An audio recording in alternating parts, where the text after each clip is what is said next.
கடவுளிடமிருந்து வரமாக ஞானத்தை பெற்ற சாலமோனை குறித்து நாம் இன்றைக்கு அறிந்து கொள்ளலாமா?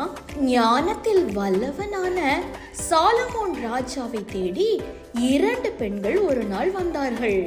சாலமோன் ராஜா தன் ஞானத்தினால் நியாயங்களை விசாரித்து நீதி வழங்குவதில் வல்லவனாயிருந்தான். இன்றைக்கும் இந்த 2 பெண்களும் ஒரு வழக்கோடு வந்திருந்தனர். முதல் பெண் சொல்லுகிறாள், ராஜாவே, இந்த குழந்தை என்னுடையது என்று. 2வது பெண்ணும் சொல்லுகிறாள், இல்லை ராஜாவே, இந்த குழந்தை என்னுடையது என்று. ஒரு குழந்தைக்காக சண்டையிட்ட 2 தாய்மார்களின் கதைதான் இது. யாருக்கு அந்த குழந்தை சொந்தமானது?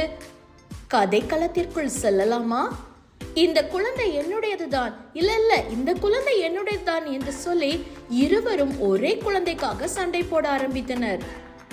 ராஜாவின் சபையில் அமர்ந்திருந்த மற்ற யாவருக்கும் இந்த குழந்தையின் உண்மையான தாய் யார் என்று கண்டுபிடிக்க முடியவில்லை. ராஜா சாலமோன் சிறிது நேரம் யோசிக்கிறார்.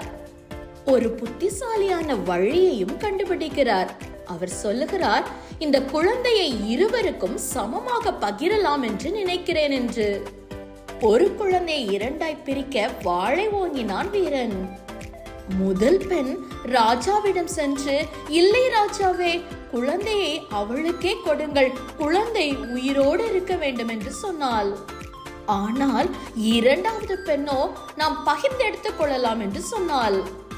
என் சுட்டி குழந்தைங்களே, இதிலிருந்தே உண்மையான தாய் யார் என்று நீங்களே கண்டுபிடித்திருப்பீர்கள் இல்லையா? அரசனும் கண்டுபிடித்தான். குழந்தையின் உயிரை பெரிதாய் நினைத்த அந்த முதல் பெண்தான் அந்த குழந்தையின் உண்மையான தாய் என்று கண்டுபிடித்தான். சாலமோன் ராஜா அந்த குழந்தையை உண்மையான தாயிடம் ஒப்படைத்தார். அனைவரும் ராஜாவினுடைய ஞானத்தை பார்த்து வியந்து மகிழ்ந்தார்கள். என்ன வேணும்னு நம்ம ஏசப்பா கேட்கும் பொழுது சாலமோன் ஞானம் வேணும்னு சொன்னாலையா? நீங்களும் நம்ம காட் கிட்ட ஞானம் தான் கேட்கணும். ஞானம் நம்மை நீதியின் பாதையில் வழிநடத்தும்.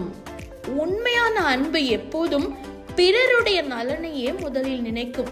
அப்படியான உண்மையான அன்பு கொண்ட மனுஷங்களை நம்ம தெரிந்தெடுக்கணும்னா நமக்கு ஞானம் தேவை. ஞானத்தை கர்த்தரிடத்திலிருந்து பெற்றுக்கொள்வோம், நீதியின் பாதையில் நடப்போம்.